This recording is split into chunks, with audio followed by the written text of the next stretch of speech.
comme ça ou faut Tu que peux je parle plus en parler. face? Non, c'est ça. Genre là, c'est bon comme ça. Du Ouais, c'est coup, très bien. est-ce que là, on fait le regular ou on fait le blockbuster en premier? Ça, c'est le blockbuster, ça. Blockbuster en Ce sera premier, après avec Karim pour le D'accord, régulier. ça marche. Ok, très bien. Alright. Bon, ben écoutez, on va commencer de suite par des petites news. Là, on est sur un épisode blockbuster, donc il fait chaud, on a la petite goutte de sueur là. Il fait bon, on est en short. Déjà, je voulais juste commencer par le petit buzz du jour. Qu'est-ce que ça vous fait que l'annonce d'un nouveau Big Lebowski l'année prochaine, écrit et réalisé par John Turturro. The Big Lebowski, gros monument du ciné des années 90 avec Jeff Bridges, un film que moi perso j'adore. Et c'est vrai que ça faisait un moment qu'il y avait des gens, les frères Coen disaient non, il y aura pas. Et là c'est annoncé. Donc qu'est-ce que ça vous fait? Est-ce que vous êtes content? Est-ce que vous en foutez? Voilà. Fabien, je te laisse parler en premier. Je sais moi, que t'es un gros fan des frères Coen. Ah bah ouais, moi j'adore les frères Coen et j'ai adoré le Big Lebowski. Et même en plus, dans le Big Lebowski, j'adore le personnage de Jesus parce que le spin-off sera sur le personnage de Jesus. Jesus. On est d'accord. Ouais, c'est Jesus, ça. pardon, ouais. Voilà. Et après, alors moi j'étais hyper content quand j'ai vu les titres qui annonçaient ça. Après, en lisant un peu plus profondément les articles qui parlaient de ça, j'ai quand même l'impression que ça sera assez éloigné de l'esprit du de premier. l'esprit du. Enfin là, le principe c'est plus une. L'histoire, c'est Jesus qui rencontre une femme qui a pas d'orgasme et qui se propose de l'aider pour en découvrir. Non mais c'est ça l'histoire apparemment. Apparemment. Bon, donc ça me paraît quand même assez éloigné du délire du Big Lebowski d'un espèce de mec qui se promène en robe de chambre dans les magasins. Mais si, moi juste ne serait-ce que pour eux. En fait, moi j'avais adoré Big Lebowski juste pour les personnages en fait. C'est pour ça que c'était un peu une grosse claque pour moi quand je l'avais vu la première fois parce que même dans ce qu'on fait par rapport à l'humour, je m'étais dit mais c'est fou parce que il suffit d'avoir un personnage bien écrit et tu peux raconter n'importe quoi ou juste rien et ça sera génial juste parce que le personnage est parfait quoi. Et du coup juste je pense pour retrouver le personnage de John Turturro je serais content quand même et je serais assez curieux d'y aller moi je suis alors moi les choses que j'aime bien j'ai toujours envie de voir un 2 tu vois. ouais. Après, oui, c'est vrai qu'il y a pas mal de films, et dont The Big Lebowski, où tu sais, où t'as l'impression, laissons les trucs maintenant, là, pas besoin d'en rajouter, on risque de... Il y a toujours la peur, tu sais, de tout simplement salir, en fait, ce que tu fais. C'est légitime en plus comme peur, parce que c'est souvent oui, que parce ça, que là, ça c'est gâche tout, clairement devenu un film culte pour énormément. Genre, il y a vraiment des gens qui cosplay en tant que Big Lebowski. Donc, si tu veux, on a un niveau de culte assez grand. Le fait que ce soit un spin-off sur un personnage, peut-être que ça décompresse un petit peu toute cette sacralisation. Et moi, par contre, je sais pas qu'est-ce qui s'est passé entre Turturro et les frères Coen. C'est-à-dire, les frères Coen ont adoubé le truc. Ils ont dit c'est bon, tu peux prendre le personnage. C'est exactement ce qui s'est passé en fait, parce que les frères Coen ne voulaient pas.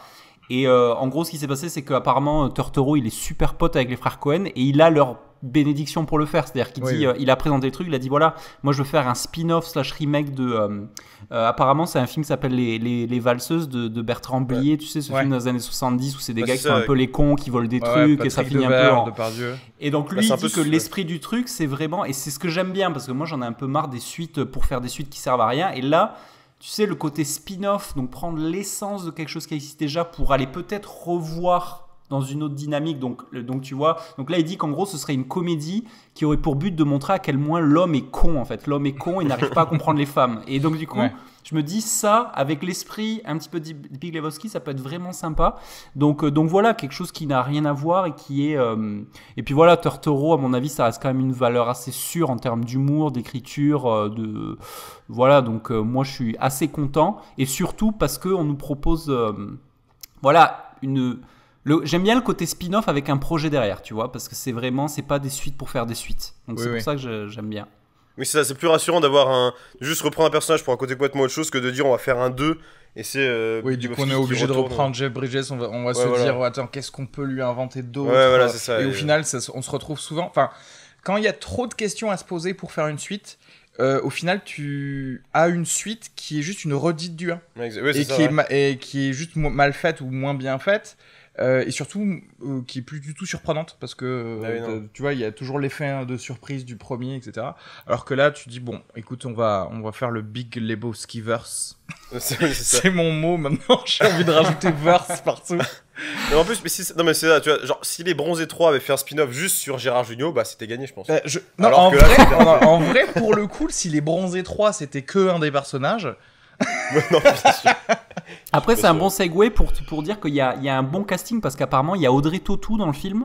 Oui, j'ai vu. Ouais. Il y a Audrey Tautou, il y a John Hamm, il y a 2-3 bons petits noms là, donc je pense que ça peut être vraiment sympa. Donc ça, ce sera pour 2020 du coup.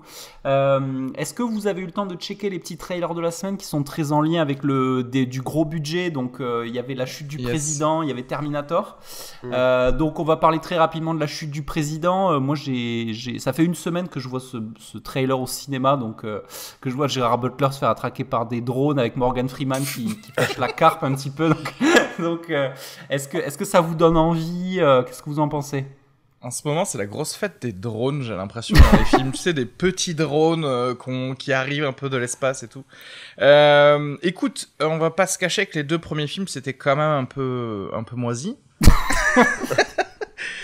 Non mais le premier, il me semble que le premier c'était coolos quoi. Le premier j'avais bien aimé moi. Ouais, ça se laissait regarder.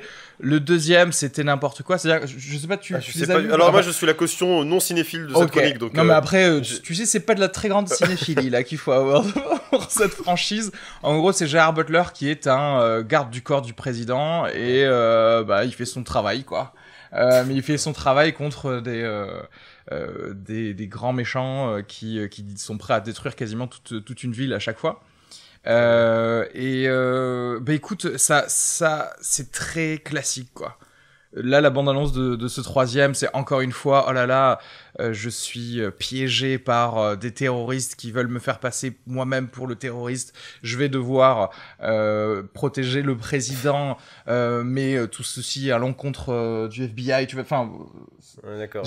On a déjà vu ça 1000 fois. Juste petit sourire quand j'ai vu Nick Nolte, parce que ça fait depuis tellement longtemps qu'on n'a pas vu Nick Nolte dans un film. Nick Nolte qui se cache dans les bois un petit peu. Il y a ce gimmick de le vieux forestier, tu sais. Et oui, c'est toujours, tu sais, c'est toujours ces fameux ex-bérets verts qui vivent dans les bois, tu sais. Voilà. Et qu'on vient chercher quand les trucs sont moisis, alors qu'en fait ils peuvent pas faire deux pas sans avoir un rhumatisme. Et puis un bon vieux couteau de chasse de béret vert va faire l'affaire contre des drones. Tu sais, c'est toujours cette espèce d'opposition technologie versus les bonnes vieilles recettes, tu vois. Ah, on repart sur des bâtons de bois et des vieux pièges Ben, en fait, c'est Predator, en fait. Tu sais, c'est tout le truc de Predator. C'est genre, je fais des pièges à base de boue contre la technologie venue de l'espace. Mais oui, non, mais là, clairement, on va pas se mentir. Je pense que ça va être un film très, très tiède. Ah ouais, voire presque froid. Presque froid. Donc ça c'est pour fin août, donc la chute du président. Ensuite, est-ce que vous avez vu le trailer de Terminator, pas 3, pas 4, pas 5, mais 6, Dark Fate, toujours avec Schwarzenegger qui rempile pour un 6e opus. Voilà, il y a Sarah Connor un peu qui ressort en mode badass, en mode un peu ridé, un peu tiré, un peu trop maquillé, avec des gros guns, des gros bazookas. Écoute, alors moi j'ai bien aimé ce trailer. Je sais pas, il me donne envie. Moi j'ai toujours une petite nostalgie de Terminator et en fanboy je vais toujours aller voir ce qui se passe. C'est un peu les montagnes russes, parce qu'un coup c'est bien, un coup c'est pas bien. Là ça a l'air d'être, je sais pas si ça a l'air d'être bien ou pas bien. En tout cas il y a de la bonne CGI, donc du gros spectacle, du gros blockbuster, du gros budget, des grosses explosions. Donc voilà, est-ce que vous avez envie d'aller voir Terminator? Est-ce que vous êtes client? Moi je pense que ça m'intéresse, je suis pas très client de ce genre de film, mais de toute façon, d'après ce que tu décris, j'ai quand même l'impression que là où c'est positif, c'est que c'est genre de bande-annonce, ça me ment pas, tu vois. C'est-à-dire qu'on te dit il va y avoir des gros guns et des grosses explosions, bah t'y vas, bon bah il y a des gros guns et des grosses explosions et c'est très bien, donc je pense non si... C'est pas comme les faux films intelligents, c'est ça, voilà. Et au final il y a que des explosions mais mal faites. Ou les faux films drôles, on te met juste 3 vannes dans la bande-annonce et c'était les seuls 3 vannes. Là au moins tu te dis bon il y aura des booms, tant mieux quoi, c'est très bien. Très bien, ça me va.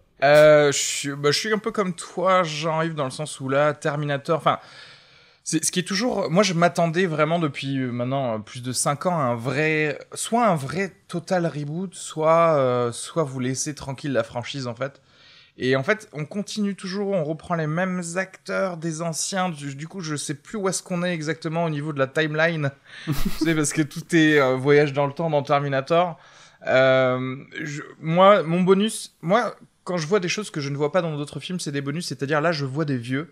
je vois Linda Hamilton et Ah ouais. Schwarzenegger qui a 70 ans. Moi, j'aime bien. Moi, j'aime bien voir des vieux faire des trucs. Il y a, je sais plus comment elle s'appelle, la meuf de la série que j'adore, Halt and Catch Fire, Mackenzie quelque chose, je crois, elle s'appelle. C'est la blonde. Ah qui oui, était dans la c'est bande-annonce. elle, je me disais que je l'avais vue, et Ouais. c'est là, en fait, c'est, oui, Qui avait elle, joué aussi oui. dans Juniper, Ouais. dans Black Mirror, bref. Donc en vrai, ce sont de bons acteurs, mais écoute, je sais pas. Moi, je suis un des rares à avoir dit que quand même Terminator Salvation là avec comment il s'appelle, avec Christian Bale, c'était quand J'adore. même un bon film. Ah, j'adore ce film. Terminator 3 c'était de la merde, De Terminator la 5 grosse c'était merde. re de la merde. Attends, mais non, il y a pas eu un Terminator. Ah non, c'était Terminator Après, Genesis après, il y qui a eu était un de la sûr, merde. parce que celui auquel tu fais référence avec Christian Bale, que moi j'adore aussi, parce qu'il y avait, au niveau mise en scène, il y avait des trucs vraiment très cool. Le suivant, c'était de la merde, c'était avec Emilia Clarke. Emilia tu sais. Clarke, donc voilà, c'est celui-là. Voilà, dont je donc là, parle. c'était nul. Genesis, c'était Donc moisi, là, ouais. on est, normalement, si on suit la logique, ça devrait Oui, être bien. c'est tu 1 vois. sur 2. Enfin, Voilà. les deux premiers sont excellents et ensuite on rentre dans le 1 sur 2. Mais c'est marrant ce que tu dis, parce que moi, là où on peut avoir le débat sur Terminator, c'est la question des effets spéciaux, parce que là, on atteint un niveau d'effets spéciaux qui est assez haut. Et là, il me semble que dans la bande-annonce, c'est très beau, en fait. C'est-à-dire que quand tu vois la 3D, c'est vraiment, c'est quasiment photoréaliste. Et l'autre truc qui alimente cette thématique des vieux acteurs, c'est que il y a certainement du rajeunissement, du lissage d'acteurs, tu sais. Est-ce que en plus du maquillage, on a l'impression que, enfin voilà, Schwarzenegger, il a quoi, il a 75 ans bien pesé, franchement. 70, au moins 70. Je Dans crois. la bande-annonce, on dirait qu'il en a 60, quoi, tu vois. Donc je me dis, est-ce qu'on va pas avoir, grâce à cette mode de rajeunissement, de lissage d'acteurs, un gars qui va pouvoir jouer jusqu'à 85 ans, tu vois? Bah là déjà, même Samuel Jackson, ils en profitent à chaque fois pour le rajeunir dans les Marvel, tu sais, parce qu'à chaque fois ils font des flashbacks dans les années 90, dans les années 80, et du coup ils te le font jouer, et ils lui enlèvent des rides petit à petit. Ah ouais. Et même dans Shaft d'ailleurs, ouais, peut-être que ce sera une nouvelle forme de cinéma. On aura moins peur des vieux. Après, est-ce qu'on en a besoin de les rajeunir? Parce que, comme ce que tu disais juste avant, c'est limite un plaisir de voir. Toi, t'es Oui, content quelqu'un parce de que vieux, c'est ouais, des bien vieux que sûr. t'as vu. Genre, enfin, t'as dû adorer Expendables ou tous Oui, les vieux du totalement. cinéma d'action Ah, qu'on a mis mais ensemble. Il y a ce charme un peu, tu vois, dans les vieux qui se boxent, quoi.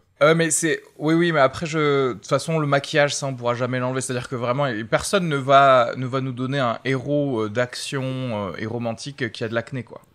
Quoi qu'il arrive. Alors que même si ça existe Même dans la réalité, Qui c'est casse, quoi. Même qui casse, il avait pas d'acné. Même lui. Donc, ouais. ouais, c'est clair. Même les ados, ils ont la peau magnifique. Ouais, voilà. C'est tout ce que je sais plus ce que c'était la question.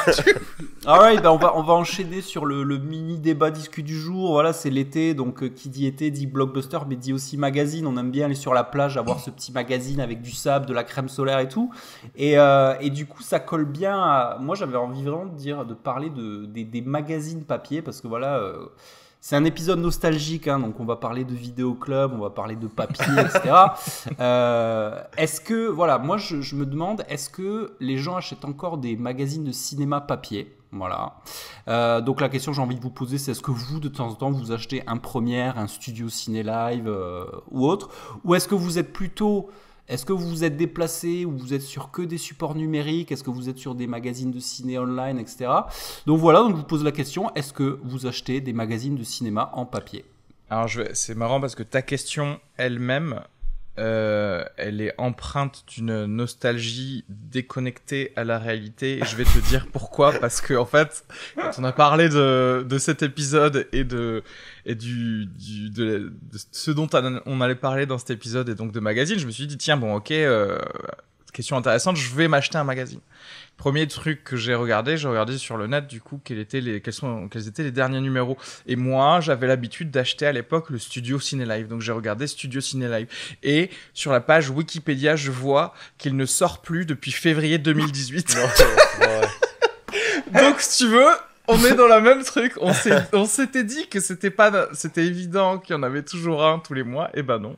Et donc voilà, là déjà je me suis pris un espèce de mini coup de vieux aussi dans le sens où genre j'étais même pas au courant que c'était fini. Et bon après j'en ai acheté un, voilà, j'ai acheté le Ciné Fantastique pour voir un petit peu ce qu'il y avait dedans, mais oui non, la preuve en est, c'est que j'en achète très rarement. Ça va être vraiment en vacances en fait. Il y a vraiment ce côté, je sais que je dois prendre un avion pendant longtemps ou un train pendant longtemps, je dois attendre à la gare de machin, il y a un relais qui me fait les yeux doux avec un petit Kinder Bueno, un petit première, ça passe crème, tu vois. Ouais. Et mais c'est vrai que le papier a beaucoup souffert de toutes ces news en direct de IMDb, de Allociné, tu sais, voilà, parce que ton fil d'actualité aussi, quels que soient les réseaux sociaux, tu peux le curate, tu vois. C'est quoi le mot en français, putain, le gars? Le curate. Comment dire, tu sais, comme un galeriste dans une galerie d'art qui choisit. Enfin bref, tu le choisis quoi. Tu personnalises quoi, tu le sélectionnes. Tu l'adaptes, oui. Oui, voilà. Tu l'adaptes à ton désir. Et c'est vrai que moi, que ce soit sur Facebook, Twitter, même Instagram, en fait, je vois pas mal de news ciné. Et donc, je me dis, je prends j'aspire toutes mes connaissances et mes news ciné de là. Et donc, ouais, ça. Mais ça a tendance à me faire aussi moins lire de longs articles sur le cinéma. Oui, c'est ça, parce que je pense que t'as pas le même contenu exactement. Enfin, sauf si après, j'imagine que si t'as les abonnements numériques, parce que c'est un peu ça la question aussi. Tu peux avoir des abonnements payants juste sur des versions numériques. Moi, pour répondre à la question, enfin, sauf si tu avais terminé, Reski. Ouais. Pour répondre à la question. De toute façon, j'ai un peu le même avis qu'Areski, mais c'est. Après, je pense pas, moi, que le papier va mourir de tout ce qui est numérique. Mais non, mais que ce soit après, même, on peut généraliser. La Terre va mourir. On peut à cause de notre utilisation de papier. Non, mais on peut généraliser à la presse en général, mais même sur la presse cinéma. Après, alors moi, si, je sais, quand j'étais plus jeune, j'achetais première assez souvent. Parce qu'un argument de choc, c'était le poster au milieu du magazine. Ah oui, c'était trop bien. Oui, c'est vrai. Et j'avais plein de posters, même des films que j'avais jamais vus, mais parce que je trouvais que les affiches étaient stylées et tout ça. Et ça, c'est bon. Aujourd'hui, vu que j'accroche plus de posters dans ma chambre, bon, j'ai plus d'arguments. Mais non, pareil. Mais en fait, c'est exactement comme un Reski, c'est-à-dire que il y a quand même des fois, quand t'es en vacances et tout, t'as cette sensation. C'est pas la même sensation de lire un magazine papier ou de le lire en numérique. Et puis pour le coup, par rapport à ce que tu disais sur. Justement, c'est peut-être le problème de tout ce qui est le fait de pouvoir personnaliser complètement toutes ces timelines. C'est quoi, moi, des fois, je me rends compte que c'est agréable de lire quelque chose auquel je me serais pas du tout intéressé si j'avais en numérique. Tu vois, en numérique, j'aurais vu un titre, je l'aurais pas spécialement lu, je me serais dit ok, je passe à autre chose. Alors que quand c'est dans un magazine papier, tu l'as sous les yeux. Quand t'es dans un long trajet en avion ou quoi, tu lis tout ce que t'as sous les yeux parce que t'as accès à faire. Oui, c'est vrai que tu finis par être dans ta bulle en fait. Ouais, c'est ça. Et c'est cool des fois de pas sélectionner, de lire un truc auquel tu pensais pas t'intéresser initialement. Et en fait, quand tu lis, tu dis bah tiens, j'ai bien fait de juste me forcer à mettre mes yeux dessus parce que c'était bien. Cela dit, ce qu'on peut en tirer de ça, c'est que on en garde quand même un certain plaisir parce que si on associe ça aux vacances et si on veut le lire en vacances, mais pas dans le reste de ta vie normale, où du coup j'ai l'impression on a l'impression d'être plus pressé peut-être et de pas avoir le temps. Okay. Si on se réserve ça pour les vacances, c'est que quand même il y a un côté plaisir, je prends du temps pour moi, etc. Ouais, peut-être. Bon, après, je sais pas, parce que dans ma tête, quand tu parles de plage et de vacances, je me dis juste que c'est plus facile d'emmener un magazine dans le sable qu'un portable. Oui, bien sûr. mais après, je sais pas, moi j'aime pas trop l'argument. Enfin, ça me fait peur l'argument du on n'a pas le temps, parce que franchement, on a tout le temps, faut arrêter les conneries. Mais je suis d'accord, mais c'est une explication de pourquoi on le fait pas. Oui, tout à fait, je suis d'accord, mais. Non, oui, comme tu dis, moi c'est juste. Bah, après, oui, c'est quand t'as l'occasion d'être dans un. Oui, voilà, c'est ça, c'est au relais. Mais c'est vrai que j'achète plus souvent des magazines au relais de la gare qu'ailleurs. Ouais. Et toi, du coup, Jean-Yves, c'est marrant parce que j'étais en train de. Alors moi, j'ai acheté. Alors moi, je vais faire la promo de mon magazine ciné préféré qui s'appelle Cinéma Teaser, qui est très bien parce que sa force c'est qu'il est très bien écrit, tu vois. Et je me suis posé la question, je me suis dit, parce que moi j'aime bien, je te rejoins sur le côté la plage, le voyage, j'ai le magazine dans mon sac qui, avec le temps, va finir par être un peu corné, mais j'aime bien le ressortir pour feuilleter les articles et tout. Et est-ce que finalement la survie du papier, ça dépend pas de ce que ça peut offrir encore ? C'est-à-dire que, voilà, tu me proposes de me déplacer dans un lieu physique pour acheter un truc, est-ce que ça va forcément être beaucoup mieux que d'aller juste scroller sur mon téléphone sur Allociné ? Et à mon avis, la réponse est oui, si tu recherches du contenu. Parce que, en fait, finalement, le fait d'acheter des magazines et de les lire, on se rend compte à quel point les news, smartphones, etc., ça manque cruellement de substance. Et typiquement, tu vois, là, ce matin, je regardais des trucs sur Shaft et je clique sur un article, je sais plus ce que c'est, je crois que c'était écran large. Et en fait, tu cliques, donc la promesse est énorme, on te dit super banalise, machin, tu cliques, et en fait, à l'arrivée, tu scrolls, il y a 3 lignes, il y a une pub qui prend tout l'écran, toutes les 3 lignes d'article, tu sais, et il n'y a pas grand-chose à l'arrivée dans l'article. Alors que dans les magazines, je trouve que voilà, tu peux te plonger dans un truc, tu vois, je trouve que c'est beaucoup plus substantiel, quoi. Et voilà, et du coup, c'est marrant, je me rappelais, tu parlais de nostalgie, est-ce qu'il n'y avait pas, genre quand nous on l'achetait il y a 10-15 ans, est-ce qu'il n'y avait pas des DVD avec des bandes annonces? Ça te dit rien? Oula, ça c'était il y a longtemps ça, mais oui, ça me dit quelque chose. Ouais. Je crois, ouais. Parce que j'y ai pensé quand tu as parlé du poster, et moi j'ai le souvenir de Ciné Live où tu sais, tu avais au milieu le DVD, tu pouvais regarder la bande annonce du prochain Bruckheimer en 5 points. Donc ça c'était cool. Et juste pour donner une idée, pour continuer la promo de cinématiseur, j'ai vu récemment un film qui m'a beaucoup plu qui s'appelle Le Dain de Quentin Dupieux avec Jean Dujardin. Et en fait, pour vraiment montrer à quel point c'est bien écrit, quand je lis ça, je me dis c'est exactement ça. En 3 lignes, le gars qui écrit, il parle de l'univers de Quentin Dupieux. Donc il dit que Quentin Dupieux, c'est généralement des univers laiteux bordés de palmiers et habités de gens médiocres, quelque part entre les teintes des années 70, le glauque des années 80 avec la modernité d'aujourd'hui. Tu vois, c'est-à-dire que c'est assez bon, tu vois, c'est-à-dire que moi j'aime bien quand c'est riche avec du joli mot, tu vois, et vraiment c'est lyrique. C'est très bien écrit. Et l'autre truc que je trouve cool, et là c'est complètement un parti pris, c'est qu'ils font les critiques des films Netflix. C'est-à-dire ils considèrent que les releases Netflix sont des sorties ciné, et donc tu vas avoir des critiques des films Netflix en même temps, donc ça c'est cool. De belles photos, la photo c'est un élément important. Il y a aussi les interviews, tu vois, je trouve que quand il y a des interviews sur des magazines, c'est beaucoup plus agréable et fourni que vite fait tu vas écouter l'interview de promo sur YouTube qui dure 30 secondes. Donc ça c'est encore pour moi avantage magazine.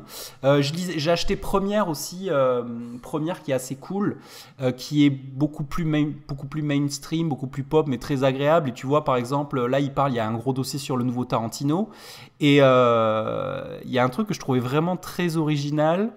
Ils font par exemple, voilà, ils font un top 20 des meilleurs personnages de Tarantino. Donc tu vois, sur 3-4 pages, tu vas pouvoir redécouvrir, te dire, ah ouais, effectivement, dans l'univers Tarantino, il y a quand même des personnages de malades. Et tu vois, tu as un petit... Donc voilà, c'est des trucs que le magazine peut proposer et qui n'est pas, à mon avis, faisable sur Internet. Et tu as raison de dire que oui, Allociné a clairement tué le game, puisque Allociné, ils sont pionniers dans le truc de compiler plein de choses qui existent déjà, tu sais. Donc peut-être que t'as cliqué. Je pense que ce qui a tué vraiment ce qui a fait mal au magazine, c'est, tu sais, ce truc des critiques presse où tu cliques sur un film et t'as vite fait genre 15 critiques. Donc tu sais ce que Première a dit, tu sais ce que Studio a dit, etc. Et ça, à mon avis, c'est sûr que. Les agrégateurs. Voilà. Donc voilà, dans la logique de Twitter, pas plus de 240 caractères. Là, voilà, t'as vraiment des petites 3 lignes. Hop, voilà, j'ai consommé ma critique, je l'ai vue, donc j'ai peut-être pas forcément besoin d'aller acheter un magazine. Voilà. Ouais, mais en fait, oui, c'est l'ennemi. Après, c'est comme pour la presse en général, c'est notre cerveau et notre recherche de petites catchphrases, de petites dopamines vite fait, tu vois, parce que en vrai, moi, quand je recherche vraiment quelque chose d'écrit ou d'analytique sur un film, je me rends compte que je finis par lire beaucoup plus, alors pas sur des forums, mais les critiques de spectateurs qui sont parfois longues. Alors ça dépend, parfois c'est sur IMDb, parfois c'est sur d'autres sites. Rarement Allociné, mais c'est vrai que moi j'aime bien. Les gens qui développent bien aussi. Ouais, parce que j'aime bien aller sur IMDb et voir tout un truc, ou alors je tape ça sur Google vraiment et je vois le blog d'un mec lambda. Ouais, c'est ça, je veux dire, sur des blogs, et je me dis, et c'est là que je peux lire vraiment 2 pages sur ce que la personne pense, parce que je suis à la recherche de ce que je n'ai plus sur Allociné, comme tu le dis. Donc c'est vrai que oui, malheureusement, on a perdu ça et peut-être que oui, je dois probablement lire moins de longues analyses parce que ça m'est moins offert, en fait, tout simplement. Non, mais t'as raison. Et puis, est-ce que aussi il y a les nouveaux médiums. Et puis voilà, est-ce que quelque part la flambée du podcast fin de séance ne vient pas mettre le coup de grâce au magazine, je sais pas. Parce que tu sais, quand tu parlais des forums, et je pense il y a une énorme offre qui s'est développée sur YouTube aussi. Ces gars qui ont des chaînes YouTube et qui font des critiques de films. Et est-ce que sur le segment 15-25 ans, est-ce que c'est pas eux qui ont pris le game, tu vois? Bah après, la qualité n'est pas totale partout au rendez-vous. C'est-à-dire qu'en fait, au final, tu finis par avoir... Enfin, j'ai pas envie de cracher sur... Mais je pense qu'il y a facilement 70% de ces critiques-là sur YouTube qui finissent par être juste les trois fameuses lignes que tu lis, mais étendues sur 15 minutes. Donc, j'ai pas trop envie de ça. Après, par ailleurs, il y a des gens qui sont excellents comme nous, quoi. Non, mais qui vont vraiment analyser qui vont te mettre des petits extraits, t'expliquer les endroits de mise en scène intéressantes, etc.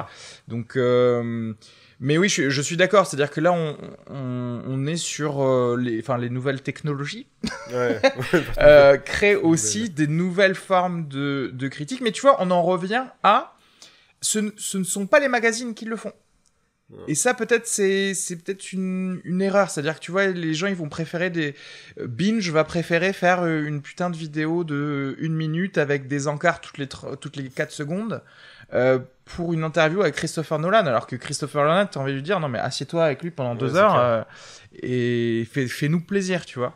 Après, ce genre de chronique sur YouTube, c'est parce qu'il y a des questions pratiques. Genre, la vidéo apporte tellement. Moi, je vois, je sais pas, par exemple, le plus connu, genre Fossoyeur de film.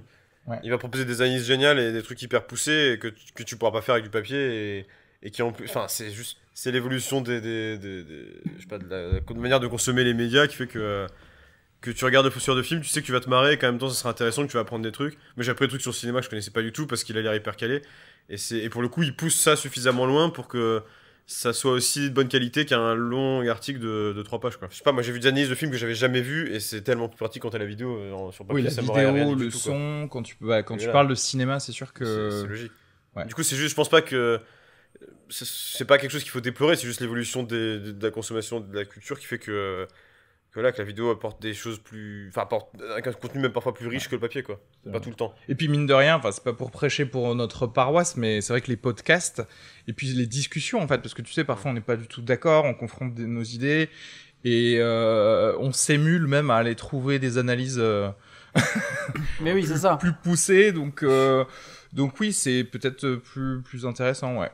Et puis on est beaucoup plus, je veux dire, versatile, quoi. Est-ce que clairement tu peux conduire ta voiture en lisant Première? Non, je crois pas. Alors que est-ce que tu peux écouter Fin de séance? Oui, tu peux. Ouais. Voilà. On fait notre propre pub. Auto-promo pendant toute la chronique. C'est un peu ce que tu disais je sais plus où tu disais ça l'autre jour, mais le magazine, c'est une activité à part entière, alors que t'as le côté multitask des nouveaux médiums où tu peux écouter un podcast en faisant autre chose, tu peux regarder une vidéo de loin en fond, etc. Et est-ce que c'est pas ça aussi la clé de ce changement, cette espèce d'envie de vouloir faire un peu tout en même temps, tu vois, et de prendre vraiment l'essence, quoi. Oui. Bon, après, il y a du bon et du mauvais dans ça, c'est-à-dire qu'on a l'impression qu'il faut absolument optimiser notre vie, tu sais, il faut absolument qu'on fasse du ménage et que derrière on écoute un podcast sur les fourmis, tu vois. mais oui, je pense que oui, dans la vie moderne, il y a quand même des facilités, donc autant faire ça, mais en ayant du contenu quand même dedans, quoi. Pas forcément la facilité du scrolling sur Binge. Ou les pires trucs, c'est les... Comment ils appellent ça? Les Fast and Curious, je sais pas quoi. Mais c'est Satan, quoi. C'est l'anti-news par excellence, quoi. Je voyais le Fast and Curious sur Stranger Things saison 3 et c'était triste parce que tu voyais que les acteurs ils étaient chiants, en fait. Tu sais, alors que c'est les gosses acteurs, ils ont l'air trop sympas, trop cool, t'as envie d'être ami avec des gosses de 12 ans quand tu regardes la série. Et après, tu les vois en interview et t'es là, tu fais putain, mais en fait, vous êtes des gens chiants, quoi. Vous avez rien à dire de spécial, vous êtes pas drôle. Bon, du coup, pour terminer ce petit débat, en un mot, est-ce que vous allez continuer à acheter des magazines ou c'était juste comme ça pour alimenter le débat? Moi, ça a toujours été... J'ai toujours acheté de manière occasionnelle et je pense que je vais continuer. Je pense que ma consommation de magazines changera pas avec les évolutions d'internet ou de la vidéo. Je vais continuer. Ouais, moi je continue toujours pour les vacances et les longs trajets. Alright, et ben moi aussi ce sera toujours cinématiseur et de temps en temps un petit première. Donc on va partir sur le sujet du jour. Hein, voilà, on reste sur la chaleur, on reste sur l'été. On va parler des blockbusters de l'été.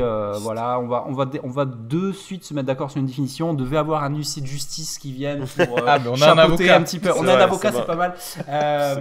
Pour vraiment cadrer le débat, parce qu'avec Areski, moi je me méfie beaucoup des le film qui va faire rentrer dans la technicalité de voix, alors que oui, c'était sorti en octobre, mais oui. Ah mince, parce que j'ai pensé à ce genre de questions quand j'ai préparé ma liste. Donc, pour que ce soit plus simple, on va déterminer dès maintenant qu'est-ce que c'est qu'un blockbuster de l'été, qu'est-ce qu'on peut mettre dans le classement, ou est-ce qu'on va laisser passer une ou deux fois des petites des petits tweaks.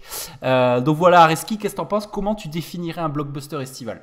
Ok, donc déjà on va définir blockbuster. Alors blockbuster, pour moi, et je pense que c'est la définition, c'est un film à gros budget avec possiblement, et en général souvent, une grosse campagne publicitaire marketing avant. D'accord? Ensuite, alors, moi je serais capable de dire, alors pas forcément non plus énorme budget, mais aussi, tu sais, avec un gros line-up de stars, dans le sens où, tu sais, c'est pas... Enfin, voilà. C'est parce que peut-être ils ont accepté de faire le film pour pas grand-chose, mais mais ils ont pris. Voilà. Ensuite, estival, oui, bah il y a la catégorie, on va dire, comme tu dis d'habitude, avec beaucoup de gasoline, beaucoup de kérosène, hein, qu'on a envie de faire flamber. Mais non, mais pas forcément. C'est-à-dire, en gros, on veut faire se réunir les gens pendant leurs vacances, en fait, marquer leur année par un truc qui alors se prend pas forcément au sérieux, mais qui veut marquer l'année. En fait, je pense que c'est ça. Les producteurs, ils se disent ça quand ils sortent le film.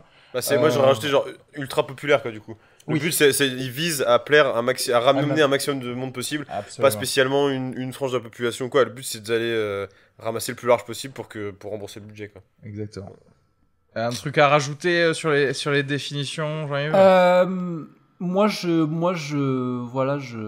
j'irais bien dans le sens du feu, parce que moi, quand je regarde mon top 10, il y a un ratio de scènes enflammées assez folle, en fait. C'est-à-dire, il y a beaucoup. J'ai vraiment essayé de pas en mettre. Voilà, trop, mon top 10, il sent l'essence, tu vois. Clairement. Après, voilà, est-ce qu'il y aurait pas cette dimension de le divertissement, quoi? C'est-à-dire qu'un blockbuster, ça reste un gros spectacle divertissant, minimum 78 millions de dollars de budget, avec, comme tu l'as dit, beaucoup de stars. Moi, je retiens le côté divertissant.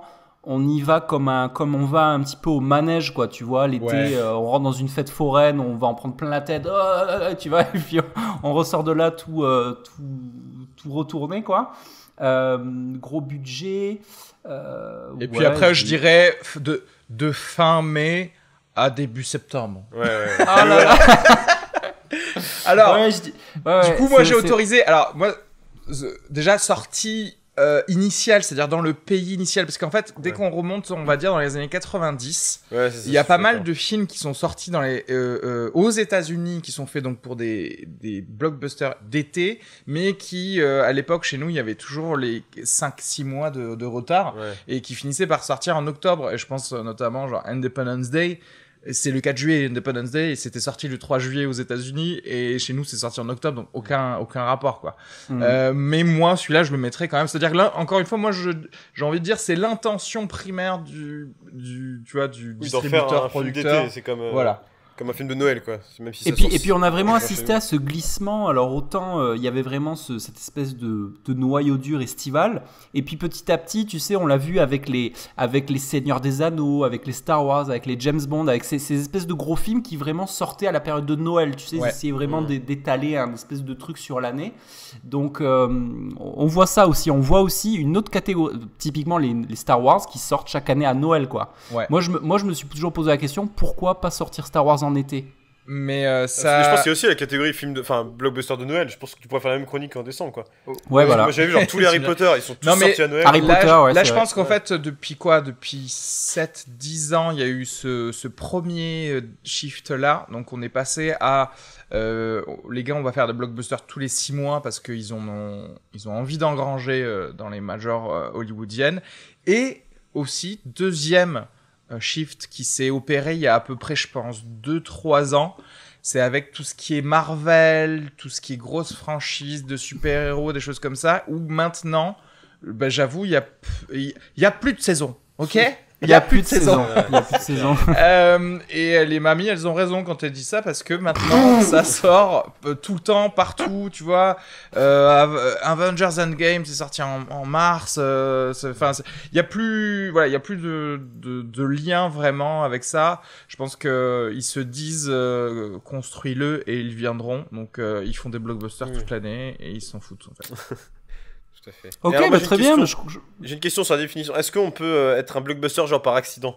C'est-à-dire un film qu'on a mis quand même un budget assez conséquent, mais qui n'était pas destiné à marcher autant et qui fait un carton énorme. J'en ai pas en tête particulièrement, mais Si tu mets un budget conséquent, genre Bienvenue chez les Ch'tis, tu vois.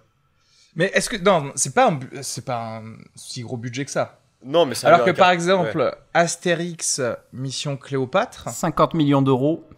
ouais, c'est un gros budget quoi. Ouais, ouais. Dès le début, C'est un ils sont blockbuster dit- ouais, français, c'est un hein, blockbuster, clairement. Ouais, totalement. Oui, oui, c'est sûr. Ouais, ouais. Ok, d'accord. Oui, alors non, si tu parles, ce que tu parles par exemple, ça pourrait être un film comme Drive par exemple, qui est un accident, ce qu'on appelle Ouais. un accident industriel, quoi. C'est-à-dire le film, il était censé être un petit film et à l'arrivée il marche super bien, quoi. Là, ouais, exactement. Il y a un peu d'action, tout ça, mais est-ce qu'un film comme Drive est un blockbuster? Je crois pas, quoi. Non, Ça reste non. un film d'auteur, tu vois. Alors après, la question qui est Un cool, d'auteur justement, pop quoi, mais. j'y pensais avec Nolan, c'est est-ce que c'est possible un film d'auteur blockbuster, tu vois? C'est-à-dire Mais voilà, un moi film j'y qui- pensais aussi Bah par rapport moi, au je Frère Coen, pense justement, que par rapport au Frère Coen. Inception, c'est ça. Oui, je pense aussi, oui. Peut-être. C'est-à-dire ouais. qu'Inception, il y a le côté non, on veut que les gens viennent le voir cet été. Oui. On veut que voilà. Je dirais Ok. que ça fonctionne. Ouais, moi je suis d'accord. D'ailleurs, avec il est toi. dans mon truc, je crois. Ouais, Dans mon c'était top. l'été ça? Ouais, c'était l'été Inception. Ok, d'accord. Non, Ok. mais par exemple, oui, moi je pensais aux Frères Coen. Genre, est-ce que les Frères Coen, on peut considérer qu'ils ont fait des blockbusters avec. J'en sais rien. Moi, C'est une j'ai- bonne question. Moi j'ai mis Oh Brother dans ma liste parce que j'adore et parce que ça m'arrangeait. Mais Ah. est-ce que c'est un blockbuster, tu vois? Après, C'est des alors, stars, c'est c'est intéressant parce cher. que c'est pas non plus des films qui coûtent pas cher, les frères Cohen, Ah tu non. vois. Il y a des grosses stars et c'est populaire. Donc. Enfin, ça marche bien, je veux dire. Donc, Oula, là il faudra. Ça On dépend de débattra, ton on exemple. débattra, On tout. verra et on discutera de ça sur le moment pour savoir si on te retire des points. Exactement. Ouais, non, mais moi, laisse tomber. Mais alors, moi, je suis le pas cinéphile du truc, donc à mon avis, ma liste, ça va être n'importe quoi. Mais Ok, c'est parti. Bah, on va démarrer tranquillement. On va partir du bas et remonter vers le haut. Donc, on va commencer numéro 10. Areski, donc à toi l'honneur. Quel est ton blockbuster, meilleur blockbuster de tous les temps, en 10e position? Alors, bah, moi j'ai mis Batman de Tim Burton. Voilà.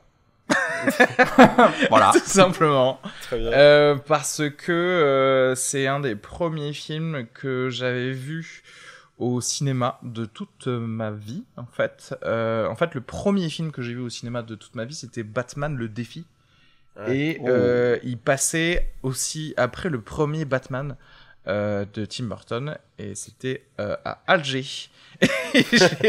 et j'ai vu ça, et Batman, blockbuster d'été. Je revoyais la bande-annonce d'ailleurs, très drôle. C'était à l'époque, on avait les belles voix off là. On voyait un petit peu Michael Keaton et Kim Basinger, et c'était vraiment vraiment un gros truc d'enfance. Et clairement aussi la Warner avait quand même foutu le paquet dans ce film, avait aussi envoyé, tu sais, tous les acteurs faire de la promo de ouf partout. Il y a d'ailleurs petit nugget intéressant, il y a Michael Keaton qui a dévoilé un truc trop important de l'intrigue dans le film pendant qu'il était en interview chez David Letterman. En gros, il a dit que c'était le Joker qui avait tué les parents de Bruce Wayne en plein milieu de l'interview. Tu vois, le truc impossible à faire aujourd'hui. Ça a frappé, non? Sous peine de... D'autant plus que ça me permet de rajouter que premièrement c'était c'était assez couillu entre guillemets de la part de la Warner parce que ils ont quand même un peu donné les clés du camion à Tim Burton qui est un auteur qui à l'époque en tout cas était un vrai auteur quoi, tu vois, donc il y a une vraie esthétique, il y a quelque chose d'assez travaillé quoi. Et du coup ça me permet de rajouter aussi que au niveau sur la définition que voilà tu commences direct avec un film de super-héros, voilà on peut dire clairement que le blockbuster ne connaît pas de genre particulier, ça peut aussi bien être un film d'action que de super-héros, que d'aventure, que etc. Donc voilà on va trouver plein de genres différents. Non mais c'est vrai t'as raison, Batman c'est un super film et là tu commences tout doucement à aller vers le côté nostalgie que je voulais aller des années 90 et de la culture vidéo club où moi par exemple il y a genre 8 films qui sont sortis entre 93 et 97 et ça correspond typiquement où j'allais avec mon dad au vidéo club checker s'il y avait la petite étiquette devant la nouveauté qui était à 8 jaquettes, tu sais c'était parce qu'en fait dans le vidéo club en gros c'était genre les gros films, le nombre de vidéos disponibles était matérialisé par le nombre de jaquettes sur les étagères, tu vois. Et donc genre si t'avais Batman, t'avais une rangée complète et du coup tu guettais voir si le gérant il allait poser une étiquette, ça veut dire qu'il y avait eu un retour et que t'allais pouvoir te taper la VHS du Batman ou de Tim Burton, donc c'est très cool, excellent choix. Big up au flash vidéo d'Albi, tu sais, avec leur ticket rose dans lequel on a pris tellement de films là-bas. Ouais. Mais j'aime bien là ce que tu dis sur ce que tu as dit juste avant sur les blogs. Enfin, moi ça m'a un peu fait ça quand j'ai fait ma liste, c'est qu'il y a un côté hyper nostalgique. Enfin, je me suis rendu compte qu'il y a plein de films que j'ai mis, pas parce que je pense que si je les revoyais aujourd'hui, je trouverais ça très moyen, mais juste parce qu'à l'époque où je les ai vus, je me suis dit, mais j'ai passé un trop marqué ton enfance. Bref. Ton numéro 10. Alors moi, je vais commencer par un film d'action classique. J'ai mis Jason Bourne, La mémoire dans la peau, parce que j'ai passé un bon moment. Il y a des explosions, il y a des courses, il y a des... Enfin, voilà, c'était cool quoi. C'était cool, Jason Bourne. C'est le... Du coup, excuse-moi, c'est lequel? C'est le premier ou le 2, le 3? Le premier, La mémoire le dans premier. la peau. Alors, La mémoire dans la peau. Sorti l'été. Parce qu'il y avait la contrainte de l'été, franchement, c'était chaud ça. Mais oui, La mémoire dans la peau, j'avais trouvé ça, je sais pas. Quand bon choix. Je trouve ça c'était le James Bond, tu sais, le James Bond pour les jeunes, quoi, un petit peu. C'est ça, ouais. Voilà. Ouais, c'est vrai, pas mal du tout. Alors moi, mon numéro 10, on est à fond dans la nostalgie, puisque c'était un de mes films préférés quand j'avais 15 ans, je pense, c'est Last Action Hero avec Schwarzenegger, qui, pour ceux qui l'ont pas vu, raconte l'histoire d'un gamin qui est au cinéma et qui regarde un film d'action, qui regarde un blockbuster. Donc on a un côté méta, puisque c'est un blockbuster sur les blockbusters, tu vois, et donc c'est ce gamin qui va crever l'écran, qui va se retrouver dans le film avec Schwarzenegger et aller résoudre des enquêtes et tout. Et ce film, je crois que il résume pas mieux mon adolescence, tu vois. C'est-à-dire c'est les vacances d'été, donc je me mets en mode popcorn canapé, je regarde Last Action Hero et je suis trop content parce que c'est aussi John McTiernan en fait qui est quasiment dans l'autodérision où chaque fois qu'il y a une scène de flic, il y a tout de suite 150 voitures de police qui arrivent. Tu sais, il y a vraiment ce côté film d'action des années 90 avec, tu sais, le nombre de flics, tu sais, beaucoup de flics, beaucoup d'explosions, avec Schwarzenegger qui fait un énorme travail sur lui aussi de qu'est-ce que c'est que d'être un héros d'action. Et puis au-delà de ça, c'est un très bon film parce qu'il est bien réalisé, il est fun, il est marrant. Je suis sûr que même tu le regardes aujourd'hui, il reste encore frais. Il reste super frais parce qu'en plus, il a réussi à renfermer comme un petit écrin ce Los Angeles des années 90, tu sais, avec Sharon Stone qui fait un caméo qui sort de Basic Instinct et tout. Il y a vraiment il y a même le méchant de Terminator aussi qui est dans le commissariat qui ressemble à rien, où il y a des personnages de dessins animés. Enfin, c'est n'importe quoi, c'est cette époque-là. Donc vraiment, numéro 10, Last Action Hero. Et puis même, pédagogiquement parlant, pour nous, en fait, en tant qu'enfants à l'époque, ça nous faisait comprendre qu'il y avait des clichés dans les films d'action, tu vois, parce que justement ça les poussait dans une certaine parodie, parce que c'était quand même une parodie bien faite, c'est-à-dire qu'il y a vraiment des films qui pourraient même d'action en fait qui pourraient le faire totalement au premier degré, certaines scènes justement, les 150 flics etc comme tu dis, mais nous ça nous a appris à nous dire ah putain c'est vrai qu'en fait on nous manipule, tu vois, par l'image, et c'était vraiment je l'ai jamais vu mais en plus John McTiernan c'est quand même un des réalisateurs qui même dans ses films soi-disant sérieux se fout de la gueule des films d'action. Et tu sais, on se rappellera de la scène justement, j'en parlais tout à l'heure, dans Predator, où pendant, je sais pas, genre littéralement 5 minutes, il y a toute l'équipe de gros bras musclés qui sont en train de tirer et de vider toutes leurs munitions dans des arbres. Juste dans des arbres, parce qu'ils ont cru qu'il y avait quelque chose là-bas, tu vois. Et tu vois juste des arbres tomber. Et voilà, et tu entends les commentaires de John McTiernan, et clairement, il dit que c'était du second degré, c'était du fun, mais que les producteurs n'ont rien vu. Ils étaient là, ils étaient contents parce qu'il y avait des guns qui pétaient. Ok, très bien. Reski, ton numéro 9. Numéro 9, là on attaque dire, on est dans la nostalgie toujours. Le Roi Lion.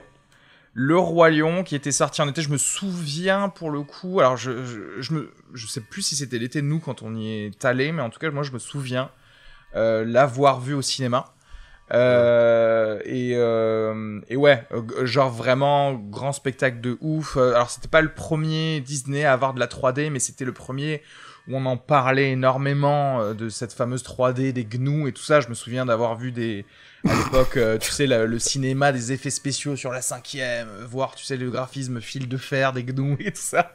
Et donc, et puis, même en français, gros budget sur les gens qui doublaient, puisque c'était Jean Reno qui faisait Mufasa, etc. Donc, il y avait vraiment gros truc. Et puis ouais, après la discussion avec Cyril la dernière fois dans l'épisode de Brightburn, il y a ce côté, oui, je crois qu'on peut effectivement mettre les films d'animation dans cette catégorie aussi gros budget, spécialement à l'époque où vraiment une sortie Disney c'était l'événement de l'année ou même de tous les 2 ans, donc c'est important.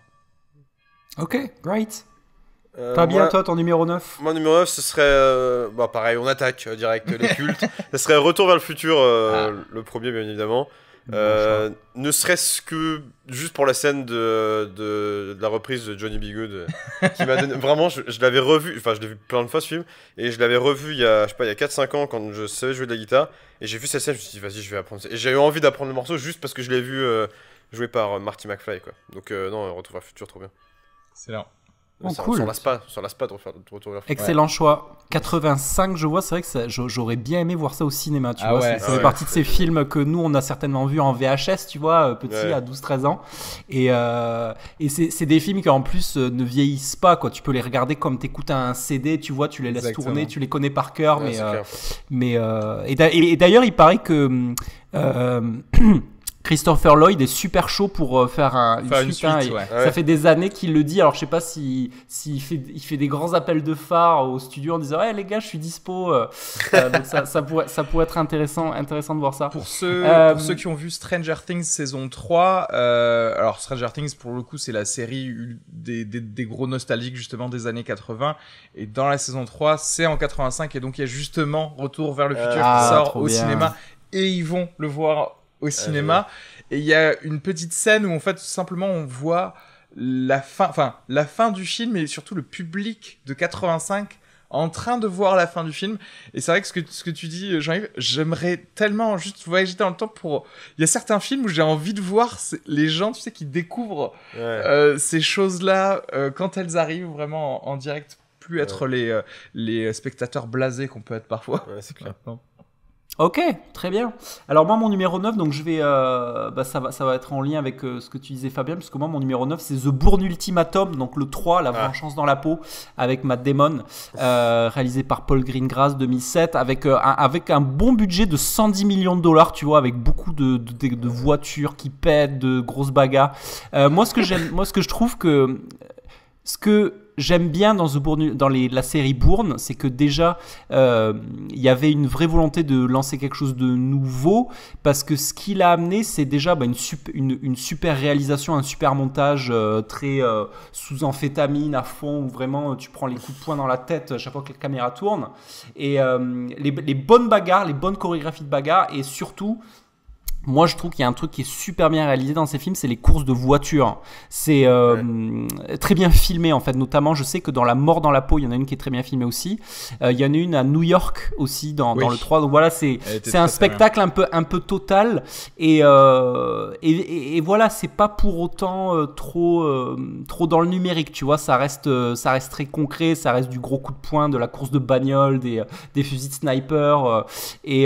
Donc j'aime beaucoup ce film. C'est très divertissant, et moi je crois que je l'ai vu plusieurs fois, et je pourrais très bien me le remater d'ici la fin de l'été. Okay. Numéro 8 pour moi, c'est Speed.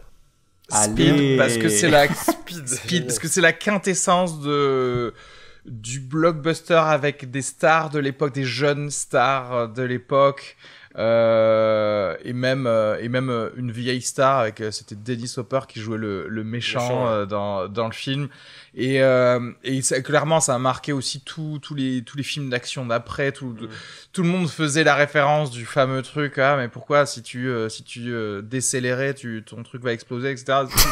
Non mais c'était techniquement aussi, moi, ce que j'aime bien dans ce film, c'est le côté, tiens, on a une idée, un pitch intéressant. Tu sais, parce que tu sens bien que c'est la sorte de pitch dans les déjeuners hollywoodiens, genre, ouais, ok, je vais produire ça, mais qui a quand même été utilisé vraiment jusqu'au bout avec des jolies choses autour pour vendre un film excellent. Voilà. Ouais, après, je dis ça, je l'ai pas revu depuis probablement 15 ans, mais... Excellent choix. Il y avait le côté presque huis clos qui était... Enfin, huis clos, oui, qui mais bouge, ça, mais ouais, qui était assez cool. Je suis d'accord. Excellent choix, surtout qu'en plus, c'est une énorme réussite commerciale parce qu'il y a un budget estimé, je vois, à 30 millions de dollars et ça en a remporté genre 350. Ah oui, une telle réussite qui a donné lieu, qui crée un précédent sur les suites What the fuck n'importe quoi, où le 2, je me rappelle, c'était un bateau, je crois qu'il fallait arrêter. Un bateau de croisière. Donc finalement, c'est pas si récent, c'est assez vieux en fait, cette idée de faire des suites pour faire des suites où c'est n'importe quoi, tu vois, avec Sandra Bullock. Ouais. Où Keanu Reeves avait refusé de faire la suite parce que à la place il voulait faire du Hamlet au théâtre avec ses potes et jouer dans son groupe de musique, et c'est Jason Patric qui a repris le truc dans une suite un peu douteuse, mais toujours avec le côté Caraïbes été. Voilà. Excellent choix du coup. Fabien, ton numéro 8. Moi, je mettrais Rush Hour. Parce que alors tu vois, ça m'a fait penser quand tu parlais de chorégraphie tout à l'heure avec Jason Bourne. Moi genre j'adore Jackie Chan parce que quand je regarde les combats, j'ai l'impression de voir de la danse, je trouve ça trop fort.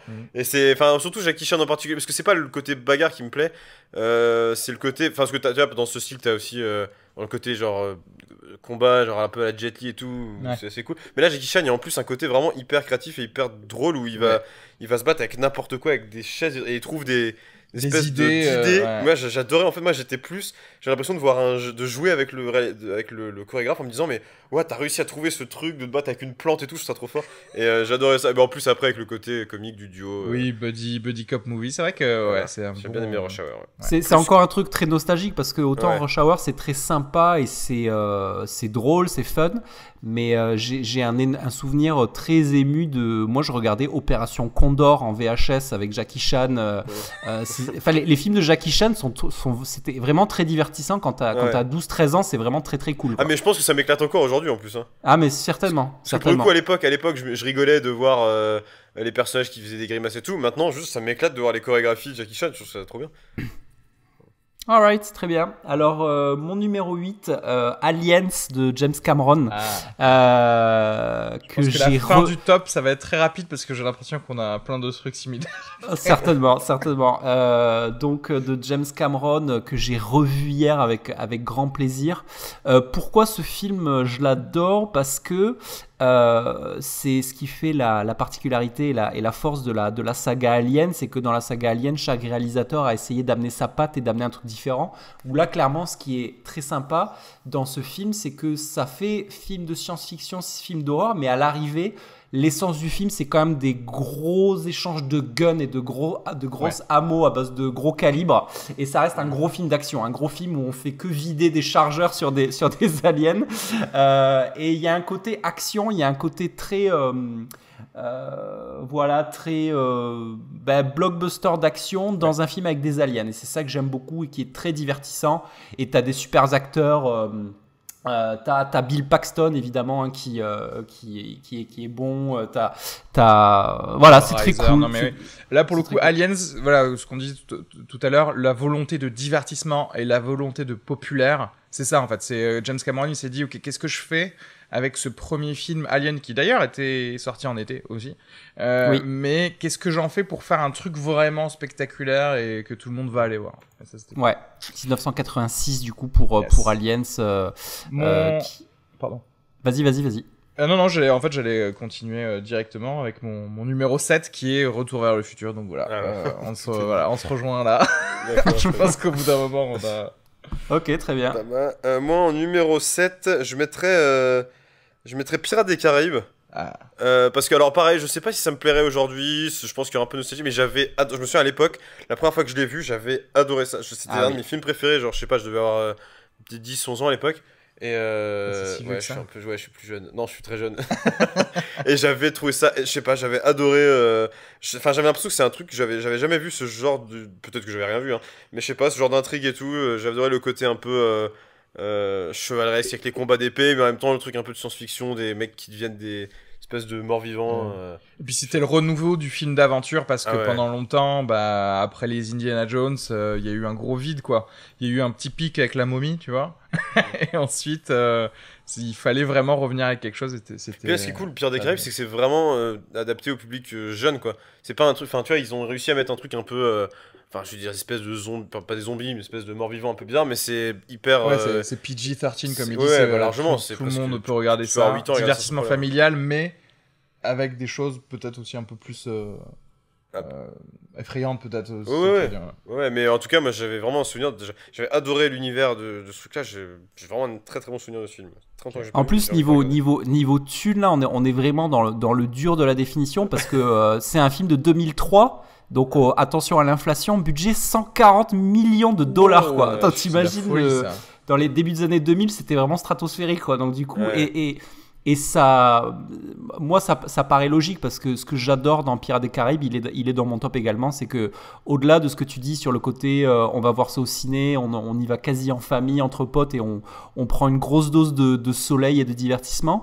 Il y a aussi, on reste dans du concret et dans du dur. C'est des super décors, des super costumes, t'y crois, quoi. Il y a pas de 3D, c'est des vrais bateaux et tout. Il y a un côté quasi ultra réaliste dans l'histoire. T'as l'impression d'être pirate avec eux. Et puis il y a aussi, faut pas l'oublier, Johnny Depp qui porte le film, qui incarne ce personnage tellement bien. Donc ouais, c'est clair que Pirates des Caraïbes. Et puis ça. C'est le début de Disney comme conglomérat de, tu sais, on disait ça c'est un film Disney, c'était assez fort quand on adapte carrément une attraction de Disneyland, quoi, hein. Pirates des Caraïbes à la base c'est un manège, quoi, donc et on l'adapte en grosse usine à popcorn génial, et c'est cool, et l'histoire est bien, le scénario est bien, c'est pas juste que de l'esbrouf, que du spectacle, il y a un bon scénario derrière aussi, quoi. Excellent choix. Avec, c'était les scénaristes de Aladdin d'ailleurs, Terry Rossio et je sais plus qui s'en était occupé. Alright, c'est à moi je crois, non? Ouais, C'est numéro 7. Alors moi, mon numéro 7 qui va être certainement dans d'autres tops, c'est Inception de Christopher Nolan. Énorme claque, hein. Moi, Christopher Nolan, c'est un de mes réalisateurs préférés parce que il synthétise moi ce que j'aime, c'est-à-dire à la fois le cinéma mainstream, de spectacle, de divertissement, mais aussi une patte, un message, un auteur, c'est-à-dire quelqu'un vraiment, pour moi c'est vraiment un cinéaste total, quoi, Christopher Nolan, qui arrive à mettre tout le monde d'accord. Et Inception, c'est un peu ça, c'est du gros spectacle, c'est un super scénario, c'est des effets spéciaux à couper le souffle, c'est des super acteurs, c'est une histoire de dingue, donc voilà, Inception. Et prouesse d'ailleurs à faire un blockbuster à partir d'un film et d'un scénario qui est communément accepté par tout le monde pour dire oh là là c'est compliqué et c'est intelligent, mais vous êtes tous allés le voir aussi en fait, et ça c'est vraiment très très important je trouve dans la vie. J'en profite pour dire que le nouveau Christopher Nolan qui est dans les tuyaux va être assez ouf, parce que juste pour donner une idée de l'idée qui tient, c'est Pattinson qui raconte ça, qui dit que les acteurs qui lisent le script, ils viennent le faire dans une pièce fermée sans téléphone portable, en fait. C'est-à-dire que genre Pattinson, il dit que il a été enfermé dans une pièce, genre limite à poil, quoi, tu vois, genre sans rien. Le script, il lit le script, il sort de la pièce terminé, quoi. C'est-à-dire il y a vraiment ces sous-clés, donc je pense qu'il nous prépare vraiment. Il a annoncé comme le plus gros blockbuster de tous les temps, quoi. Donc j'ai vraiment hâte de voir ça. Mon numéro 6, ça va être les spécialistes des blockbusters, c'est Indiana Jones et la dernière croisade. Parce que il y a tout dedans. C'est l'époque des films mondes d'aventure. Voilà, vous parliez de Pirates des Caraïbes. Moi, je suis reparti un petit peu à la racine du truc. Enfin, pas vraiment la racine, parce que ce serait l'Arche perdue, qui est aussi un blockbuster de l'été. Mais moi, j'ai mis le 3 parce que le 3, c'est aussi ce que moi j'ai vu. Alors, je sais pas si je l'ai vu au cinéma pour le coup, mais bon, en gros, je me souviens voilà, de tout en fait de ce film, de Sean Connery, de l'alchimie qu'il y avait entre le père et le fils, le côté vraiment je vais absolument partout avec les anciens les anciens avions, tu sais, les petits tirets rouges sur la map, etc. Il y a tout ce qu'il faut, et puis c'est bien sûr l'équipe de Spielberg et George Lucas, c'est parfait, quoi. Excellent choix. Moi, j'avais envie de mettre un film français, je suis vraiment passé pour... Franchement, j'avais mis La Grande Vadrouille parce que j'avais l'impression que ça réunissait tout... Franchement, je suis désolé. Bah, en fait, je pense que ça rentre stars. dedans, en fait. Parce que je pense que La Grande Vadrouille, ça a coûté cher pour l'époque. Bah, bah ouais, je pense que ça coûtait cher pour l'époque. Ne serait-ce que parce qu'il y a De Funès, en fait. Bah, De Funès, il y a Bourvil, et je suis désolé, plus gros succès français jusqu'à 2000, je sais pas combien, donc... Non mais attends, Jean-Yves va nous dire le budget. Je sais pas s'il y a le budget de l'époque. Alors c'est estimé, c'est en francs, c'est trop bien. Il y a marqué budget estimé 15 millions de francs. Ah non, mais ça doit être après, énorme. Quand tu le regardes, c'est avec l'inflation et tout, mais en même temps, en vrai non, mais il y avait des gens qui étaient déjà très connus, donc moi je pense que on rentre dans la catégorie de juste pour les payer, voilà. Et en plus, il y avait du budget quand même dans le film. Donc, ah oui, c'est clair. Et en fait, j'aurais même pas dû le mettre en 6, j'aurais dû mettre plus devant parce que j'avais. Ouais, puis 17 millions de spectateurs aussi, donc c'est un énorme succès populaire, commercial, tout. Donc ouais, carrément, moi je suis. Et moi je sais qu'à l'époque, c'est mon père évidemment qui m'avait fait, enfin c'est mes parents, surtout mon père qui m'avait fait découvrir ça. Et il me racontait, en fait, je trouvais ça fou. C'est ce que tu disais un peu, ça m'a fait penser tout à l'heure quand vous parliez de voir les gens qui sortent du cinéma. J'aurais adoré voir les salles de cinéma à l'époque. Parce que mon père a été voir au cinéma et il me racontait ça en me disant, mais c'était énorme, on allait au cinéma voir ce truc et les gens étaient fous en sortant parce que c'était hyper drôle. Et en vrai, il est trop drôle ce film. Je sais pas si ça a bien vieilli, je sais pas si ça serait aussi drôle aujourd'hui, mais quand j'étais enfant, je trouvais ça génial. Il y avait des scènes que je trouvais incroyables. Non, voilà. Donc La Grande Vadrouille, c'est pour mettre une petite graine un peu française là-dedans. Ça, tu as bien raison. Voilà. Ok, super. Donc moi numéro 6, donc Pirates des Caraïbes, La Malédiction du Black Pearl, comme toi. Donc on va pouvoir passer directement au numéro 5 de Numéro 5, ça va être le deuxième James Cameron. Pour moi, c'est Terminator 2, Judgment Day, qui est... On parlait tout à l'heure des Terminator. C'est incroyable. Tu sais, j'aime bien me foutre de la gueule de parfois certains films. Et en pouvant les réduire à leur maximum, en fait, tu sais, en pouvant juste parler de ce qui se passe vraiment dans le truc. Tu sais, il y a des films comme très très cons comme 310 to Yuma où tu pourrais dire bah c'est des gens, ils vont prendre un train, voilà, tu vois, où en gros il se passe pas grand chose dedans. Et Terminator 2, c'est impossible de faire ça parce qu'il y a des gens qui reviennent du futur pour tuer la mère de celui qui va, et c'est trop bien, c'est génial, c'était extrêmement inventif aussi, que ce soit visuellement ou au niveau du scénario. Ça a créé mais combien de catchphrases à base de hasta la vista et tout ça dans tous les films d'action, et clairement iconique pour Arnold Schwarzenegger. C'est encore aujourd'hui vraiment très très plaisant à regarder, c'est très intelligent aussi, donc voilà, numéro 5 pour moi. Moi, mon numéro 5, ce serait Batman Dark Knight Rises, donc le troisième de Christopher Nolan. Parce que le deuxième est aussi dans ma liste mais un peu plus haut, mais le troisième était vraiment fort. Je me rappelle comment il s'appelait, Tom Hardy. Ouais, Tom Hardy, la scène dans le stade et ça qui était incroyable, pour tout le monde en otage, c'était assez fou. Enfin de toute façon les trois Batman de Christopher Nolan sont assez géniaux, mais le deuxième est pour moi le meilleur, mais le troisième est quand même un bon souvenir. J'avais vu au cinéma à l'époque, j'ai vraiment trouvé ça, enfin aussi une grosse claque, enfin, comme ce que tu décris depuis le début, Jean-Yves, c'est genre visuellement ça part dans tous les sens. C'est quand même hyper bien construit, c'est suffisamment long pour qu'on soit pas frustré. Et là, on peut pas dire que c'est trop de la nostalgie de quand on était jeune. Bon, c'est vrai que ça fait un petit moment, mais c'est vrai que je me souviens avoir pris la claque, quoi. Tu sais, le truc de te dire, j'ai envie de le revoir, en fait. J'ai envie de revoir Bane parler, etc. Et en plus, parce que j'ai aimé, je suis pas un gros fan de films de super-héros, mais justement, j'ai adoré les Batman de Christopher Nolan, parce qu'il y a pas, c'est pas juste du super-héros c'est pas genre juste vas-y j'avale ce truc sans poser de questions et tout. Je trouve qu'il y a un côté hyper sombre et tout ça qu'on n'a pas forcément dans tout ce qui est Iron Man, Avengers et tout, quoi.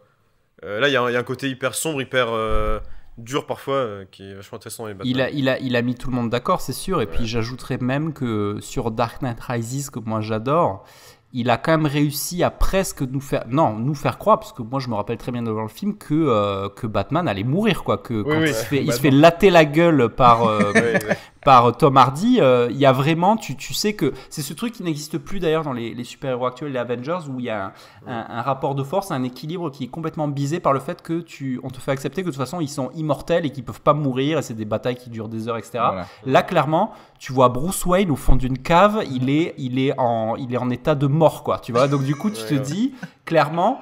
C'est Nolan, est-ce qu'il va pas aller au bout du truc et il y a un rapport inversé ou voilà. Et c'est ça qui, dans Dark Knight Rises, il y a une vraie dynamique, il y a une vraie montagne russe émotionnelle, quoi. Tu sais, c'est cette descente aux enfers qui après revient en apothéose. Enfin, c'est vraiment, ça te traverse dans tous les sens, quoi, tu vois. C'est ça qui et aussi, désolé de rajouter le péri-cinéma aussi, tu savais que contractuellement, c'était le dernier film de la trilogie, donc c'était possible en fait, tu vois. Oui. C'était pas le côté genre mais on sait qu'il a signé pour 2 autres films et donc voilà. C'est vrai, excellent choix, bravo. Ok, et du coup c'est toi maintenant, c'est ça le prochain? Oui, c'est pour moi pour le numéro 5. Alors moi, mon numéro 5, c'est Matrix des frères Wachowski de 1999 que j'ai revu et que vraiment que j'adore. Tu vois, c'est marrant parce qu'il y a quelques films, je voulais vraiment les revoir pour être sûr que je les mettrais bien dans un top 10 blockbuster. Et en fait, Matrix, c'est vraiment cool, ça vieillit super bien. Pourquoi ? Parce que il y a très peu d'effets spéciaux dans Matrix. Tu sais, c'était l'époque où on commençait vraiment à mettre de la 3D un peu dans tous les sens. Et finalement, hashtag Steven Spielberg, hashtag Jurassic Park, finalement, dans Matrix, il y a énormément de cartouches de guns qui tombent par terre avec des petits bruits. Ouais. Il y a énormément de scènes de guns. Il y a même des choppers, excuse-moi, mais le chopper, c'est un élément essentiel du blockbuster américain d'action. Ouais, c'est clair. Donc vraiment, et puis il marque vraiment une transition dans le cinéma d'action mainstream, puisque ça marque vraiment, tu sais, cette espèce de saut du gros blockbuster vers cette mode au numérique, à la science-fiction, des technologies, etc. Ouais. On sent vraiment qu'il y a un vrai tremplin dans ce film, tu vois. Et c'est bien joué, et c'est très divertissant. Et donc voilà, Matrix, quoi. Ouais. Parfait. Moi, le numéro 4, Aliens. Le 2, donc en français Alien le retour, du coup je te rejoins, pour moi c'est le premier dans la liste des James Cameron. Il en a quand même 2, voilà. D'accord. Moi je mettrais en 4ème, alors je sais pas si ça compte, si c'est un blockbuster quand même, The Boat That Rocked, qu'on avait appelé Good Morning England en France. Franchement c'est pareil, j'avais regardé ça sans savoir trop ce que c'était. Et donc c'est ce film qui parle d'une radio pirate sur un bateau large de l'Angleterre à l'époque où on ne pouvait pas diffuser trop de rock. Et c'était génial avec Philip Seymour Hoffman qui joue une espèce d'animateur radio. Je vais être obligé, je crois, de mettre un veto sur ça. C'est pas un blockbuster, je pense. Y a je des suis stars, pas sûr que ça a coûté très très cher. Ça a cartonné. Ça a cartonné, c'est sûr, mais est-ce que on rentre pas dans le truc du film d'auteur, tu sais, qui a... C'était populaire, il y avait toutes ces chansons hyper pop et tout, enfin plutôt rock mais très populaires, non? Ce serait marrant que genre tout le budget soit passé dans les droits SACEM des coups. Est-ce qu'il y a des explosions dans ce film ou pas? Non, mais justement, c'est pour ça que ça change un petit peu. Ça change un petit peu, il n'y a pas d'explosion. Les questions avec les cases à cocher. Est-ce que, quand ils diffusent la radio, est-ce qu'ils sont dans des choppers ou pas, quoi? Non, mais justement, c'était pour changer un petit peu. Il n'y a pas d'explosion, il n'y a pas de mort, mais quoi qu'il y ait, voilà, que les auditeurs nous répondent et nous envoient un message. Est-ce qu'on prend The Boat That Rocked ou pas? Voilà. Jean-Yves, le numéro 4. Alors moi mon numéro 4 c'est Bad Boys, Bad Boys de Michael Bay avec Will Smith et Martin Lawrence, qui est un gros film d'été, puisqu'en fait il y a tellement de soleil californien que quand tu regardes ce film tu peux même littéralement bronzer pendant que tu regardes le film parce que c'est toujours filmé en coucher de soleil avec des palmiers, c'est très divertissant. C'est de l'action pure, c'est du gun, c'est des slow motion de gars qui sautent, qui sautent sur des comptoirs et voilà, qui donnent lieu à des bonnes scènes de bons gros films de l'été, quoi. Ouais. Donc voilà, Bad Boys, Michael Bay. En plus, c'est marrant parce qu'on parlait des suites tout à l'heure. Moi, je trouve que le 2 était largement au-dessus du premier. Ah bon? J'avais adoré le 2. Le 2, il est irregardable, franchement. Mais là, pour le coup, en termes il y a trop de... Je le dis rarement, mais il y a trop de kérosène dans... Mon numéro 3, bon, bah, je vais rejoindre un peu voilà, l'esprit de ce qui a été dit. C'est du Nolan, c'est The Dark Knight tout court. Ouais. C'est celui avec le Joker qui est considéré comme l'un des meilleurs films de tous les temps par beaucoup de monde. Et ça allie blockbuster et vraiment qualité et intelligence de script. Donc voilà, numéro 3 pour moi. Et ça a marqué beaucoup de... Petit fun fact d'ailleurs sur Dark Knight que moi j'adore aussi, où on est encore dans Nolan qui continue à faire du nouveau, mais avec des vieux pots, avec des grosses explosions. C'est la fameuse scène du Joker qui fait péter l'hôpital. Ouais. Cet hôpital est un vrai hôpital qui était en voie de destruction, qui a été acheté juste pour le faire exploser. Donc là, on est clairement dans les années 90 où on fait péter du dur avec du kérosène et des flammes, tu vois. Ouais. Et du coup...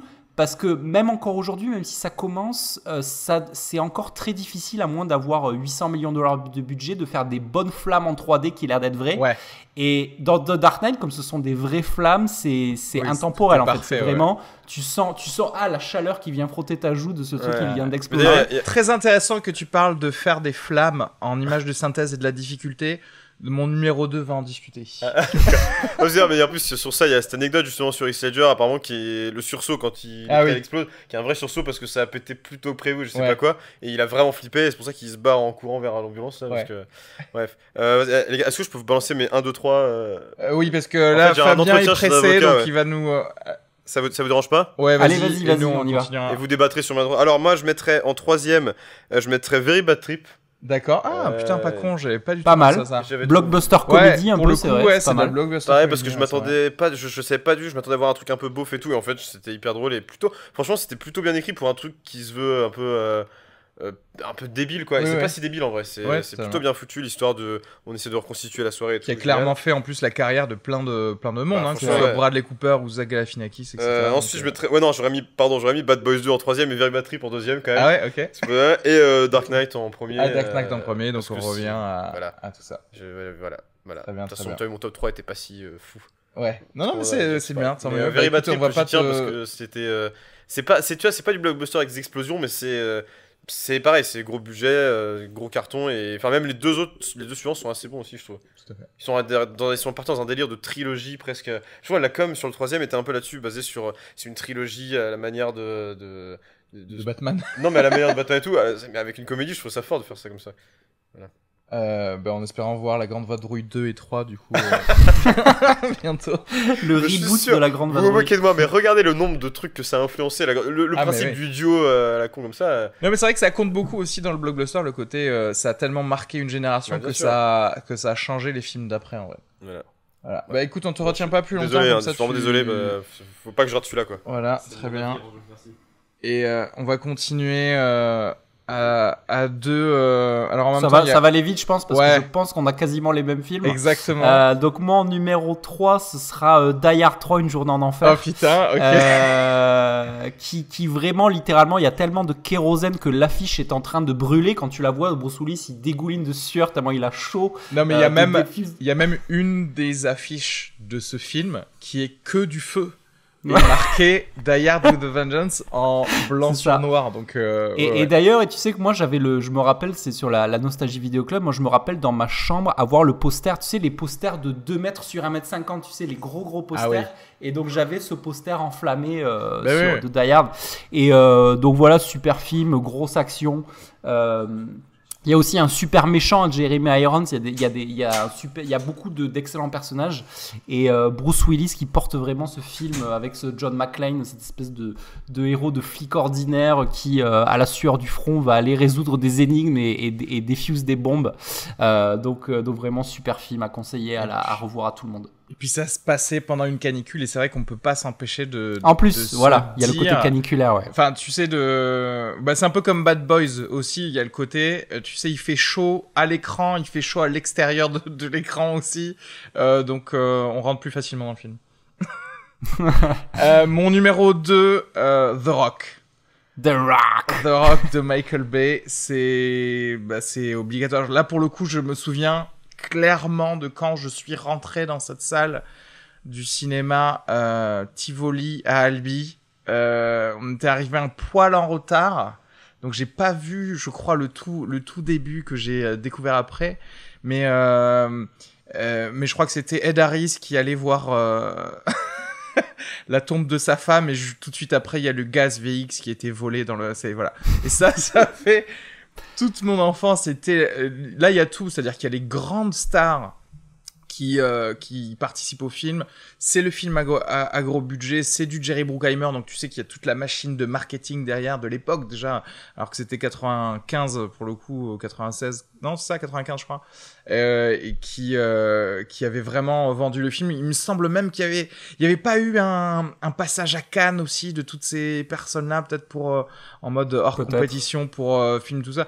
Et ouais. Pour le coup, c'est très important. C'est le blockbuster aussi. Voilà. Bon, moi, du coup, j'ai un peu triché parce que comme je savais que tu mettrais ce film, je l'ai pas mis. Du coup, j'ai réussi à tweaker un petit top 11, tu vois. Mais effectivement, je te rejoins. The Rock, ça reste un classique très divertissant. Et puis voilà, Nicolas Cage, quoi. Nicolas Cage, Sean Connery. Enfin, il a presque réussi à remettre cette espèce de coolitude de daron qu'il y avait dans Indiana Jones 3. Tu sais, il est un peu là, il fait quand même des clins d'œil à son personnage de James Bond, puisque son personnage, c'est le vieux agent du MI6 qu'on a enfermé dans une prison, donc il y a de la nostalgie à ce niveau-là aussi, et donc voilà, c'est très cool, c'est très divertissant.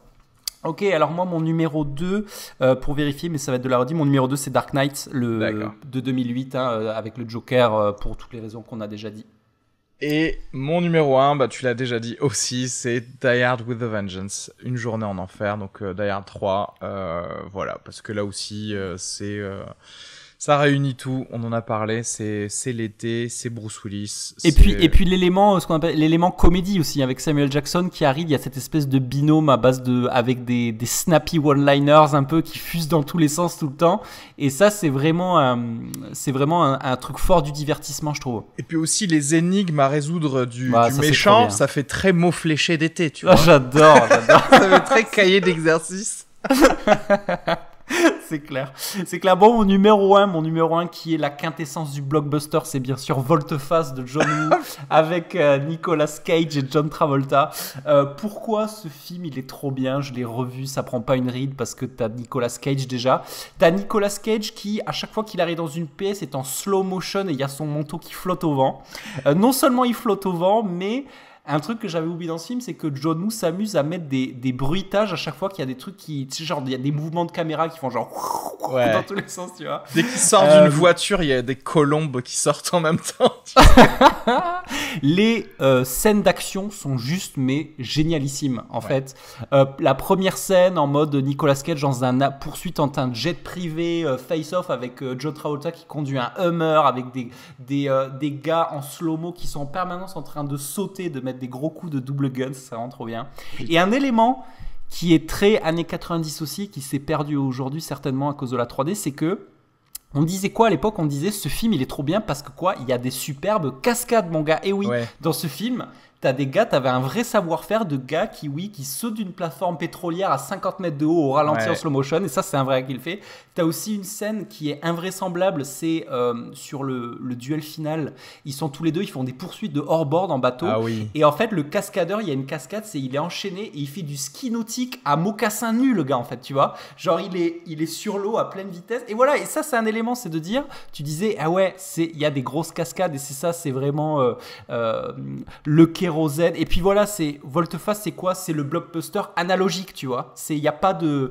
Il y a que du concret, il y a un bidon d'essence, 3 allumettes, 3 cascades, et c'est ça aussi le blockbuster que j'aime des années 90, et voilà, le duo John Travolta, Nicolas Cage, mais c'est génial, franchement. Et puis on te fait quand même accepter d'entrer, et tu dis ok qu'on va échanger des visages, quoi. Enfin, je veux dire, quand on y réfléchit, c'est quand même invraisemblable, et tu l'acceptes, tu dis ouais, pourquoi pas. C'était l'époque où la chirurgie esthétique ça commençait, on se dit ouais, on doit pouvoir faire ça d'ici vite fait, tu sais, et après sinon les 20 kilos de trop de Travolta par rapport à Nicolas Cage, ouais, t'inquiète, ça va passer.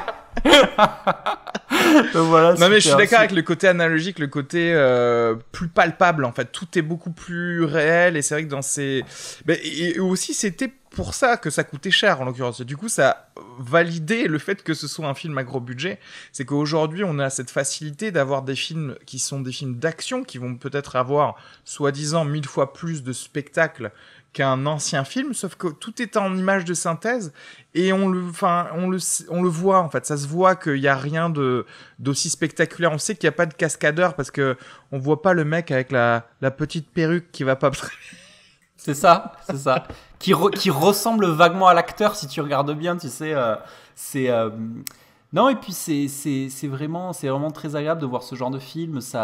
Il continue une tradition qu'ils avaient commencé avec Paul Verhoeven. Tu sais, dans les années 90, on commençait à voir de plus en plus Hollywood qui allait mettre le grappin sur les talents du monde entier pour aller. Et là, des John Woo, évidemment, Hong Kong, totalement. Qui vient amener des colombes en slow-mo et ça déménage, quoi. Ils avaient acheté. Et d'ailleurs, c'est pour ça que je me suis aussi posé la question de Léon, de Luc Besson, qui correspond à ces mêmes années où on était allé chercher Luc Besson pour faire un bon gros film d'action new-yorkais, et c'était des bonnes années pour ça aussi, c'est-à-dire on était encore dans du Hollywood qui, je pense, laissait la main un petit peu plus qu'aujourd'hui, peut-être. Au réalisateur-auteur, ouais. C'est vrai que bon, tout ça, c'est des trucs qu'on n'a pas mis dans les tops, mais c'est vrai que il faut penser au 5e élément. Le 5e élément, c'est sorti en été, c'est quand même un blockbuster pour le coup un peu français, quoi. avec encore Bruce Willis. Mais bon, là, je vois parce que j'ai imprimé les blockbusters de l'été et ensuite j'ai mis mes numéros, et il y a tellement de trucs qui sont vraiment iconiques dans le cinéma en général. On n'a même pas parlé de Jurassic Park, de Ghostbusters, de Men in Black, de choses comme ça qui ont été ultra... Il y avait Mad Max Fury Road aussi, tu sais, qui est sorti en mai. Gladiator. Qui l'a vraiment, tu peux qui est une espèce de golden shower de kérosène, franchement, qui te brûle de haut en bas. Donc il y a vraiment, il y avait vraiment pas mal d'autres petits films à citer. Bon, c'était cool. On va clôturer du coup ce top 10. Yes. Donc voilà, vous savez tout. Vous savez ce que vous pouvez vous faire cet été. Au cinéma ou pas. Ah oui, parce que ça, c'est un truc que j'avais oublié de dire, c'est que pourquoi Volte-Face est mon numéro 1, parce que j'étais allé le revoir au Tivoli à Albi, il l'avait ressorti au cinéma en 5 points, en fait. Trop bien. Et donc du coup, c'était l'époque où vraiment on te vendait le 5 points, tu sais. C'était, on va faire une projection privée de Volte-Face en 5 points, et c'était dément, quoi. Franchement, c'était trop bien. Donc voilà, matez-vous ces petits films entre potes, en soirée, régalez-vous bien entre 2 sessions de plage. Voilà, on vous a tout dit. Et puis envoyez-nous des trucs si on a oublié des choses ultra importantes. Envoyez-nous vos top 10, évidemment. Ok, on va finir très rapidement en 2-2 sur une micro-session film en vrac, puisque le dernier mini-blockbuster français que j'ai vu, qui était pas très bien réussi, c'est Nicky Larson de la bande à Fifi. Je sais pas si tu l'as vu. Non. C'est pas ouf parce qu'en fait il essaie la promesse, c'est que tu regardais le manga Nicky Larson ou pas? Oui, un petit peu, ouais. Alors du coup, il reprend. La promesse était de reprendre l'essence du personnage de Nicky Larson, à savoir un peu les enquêtes et puis gros obsédé sexuel, quoi. Avec le gimmick du manga, tu sais, c'est-à-dire les gros yeux qui s'ouvrent, ce qu'on va retrouver sur une planche de manga. Et à l'arrivée, c'est pas ouf parce que il va pas assez loin dans vouloir esthétiser ce truc de manga à l'écran, donc ça donne juste des personnages qui font des trucs d'acting un peu bizarres. C'est pas super drôle, c'est pas super ouf, donc voilà, petite déception. Ouais. J'ai aussi vu rapidement, parce que c'était dans Cinématiseur en critique, tu sais, ce film avec putain merde, j'ai oublié son nom, Zac Efron, qui s'appelle Extremely Wicked, Shockingly Evil and Vile, l'espèce de film, le film sur Ted Bundy qui est sur Netflix en ce moment, qui est pas mal, puisque la promesse là, c'est de raconter l'histoire du point de vue d'une de ses compagnes qui allait le voir en prison, etc. Et donc du coup, ce qu'on essaie de te faire croire, enfin ce qu'on essaie de faire, c'est de te mettre du point de vue de la femme pour essayer de mettre en doute toi aussi la culpabilité de Ted Bundy. D'accord. C'est pas mal, sauf que qu'est-ce qui va pas, c'est que ils vont pas à fond dans ce parti pris, parce qu'au milieu du film, en fait, t'as le procès, si tu veux, qui lui est ultra objectif, avec les preuves, avec le prosécuteur qui est joué par le mec de Big Bang Theory, d'ailleurs, que c'est pas mal du tout. Et du coup, ça marche pas, parce que en fait, on te dit objectivement, voilà les preuves, ok, et à l'arrivée, on te dit oui, mais comment tu veux que je mette ça en doute, quoi. Ouais. Enfin, c'est...